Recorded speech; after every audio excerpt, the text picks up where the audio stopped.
Have you ever set yourself a goal or a target like building your own business, going to the gym and getting the dream body, but no matter how hard you try, you just struggle to do the hard work?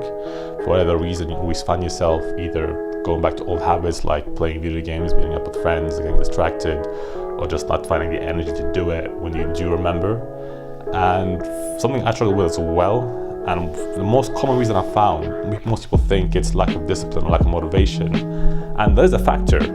However, for the most part, is most people are not their own authority figures. For example, for me, or for the average person, if you think about it, you're born, the first 16 years of your life, from when you were a child up to you're a teenager, your parents make most of your decisions, go to that school, go to that friends, or go into this family member's house, etc.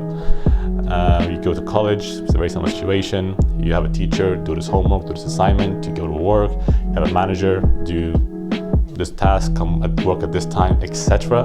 So you always have people kind of over your head telling you what to do.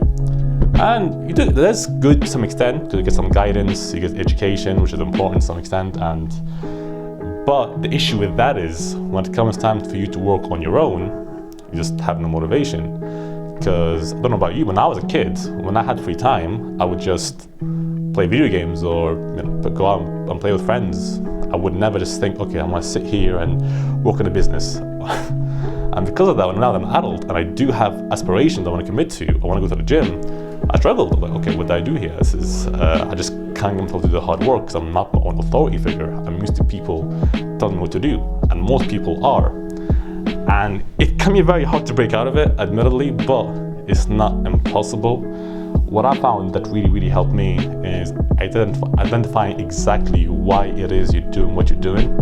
For example, if you're working in a business, okay, what will this allow me to have? Allow you to have financial freedom, allow you to have location freedom as well. If it's an online business, you can go wherever you want in the world. It will allow you to, if you're your own boss, find that more attractive. Your goal is to get girls. So it's important to know exactly why it is you're doing what you're doing. And it's always good to start small. So as in, okay, recognize that I spent the last 18 years of my life, or 20, however old you are, people telling me what to do. So it's important that you don't expect yourself to change quickly in the course of 1 month. It's gonna take time. So start small. Go, okay, for the next month, I'll just work 1 day a week on this side business and I'll commit to that. Set yourself one goal, small goal, stick to it. That is part of a bigger goal.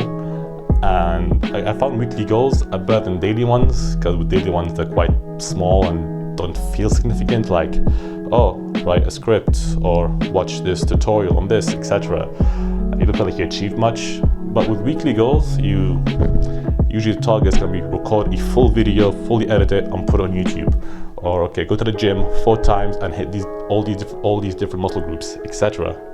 And over time, now that you're beginning to kind of build these foundations, build these habits, taking the next step and working 4 days a week becomes much easier, because okay, you now are used to following instructions by yourself. Because like I said, starting small is important, because you want to get to a point where, okay, I told myself to do A and I did A. I told myself to do B and I did B, etc. Because otherwise, let's say, okay, I'm gonna do this, and have this massive task list, and you don't hit it, you're now reinforcing the point of, okay, I can't tell myself what to do, I let other people do it. And that's just not a way to go, in my opinion. Another thing I would advise you to do if you are trying to become your own authority figure and build new habits is read this book called Atomic Habits, which I have here in every single video. And not sponsored, not an affiliate or anything, just a book that I highly recommend.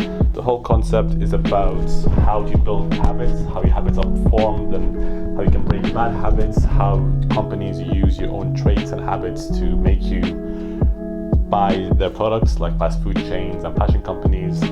Plus, it talks a lot on the foundation behind them and the scientific formula to building and destroying habits. Honestly, phenomenal read. For me, it was life-changing. Just go on Amazon, type Atomic Habits. It's like £10 and could honestly change your life. The second thing I would advise is avoid short-form content. Let's say your goal is to build a business, for example, or commit to your studies. These tasks usually require focus for long periods of time, hours, up to 4 hours, depending on what you're doing. And short form content like TikToks, for example, you're watching a video, 20 seconds, scroll, next video, 20 seconds, scroll, next video. You're training your brain to focus for a short period of time, which then have to focus for long periods. It makes it very, very difficult. So it's important that you just make sure you do tasks that actively benefits the bigger thing you're trying to do, which is, like I said, building a business, going to the gym, whatever it is. And that's the end of the video. If you have any questions or have anything you want me to elaborate on, feel free to mention in the comments down below. We're quite a small channel, so it'll be very likely that I'll respond to you. If you find it really helpful, please do leave a like and subscribe. Massively helps us out. It doesn't cost you a thing. That's everything from me. Kazi Media signing out. Take care.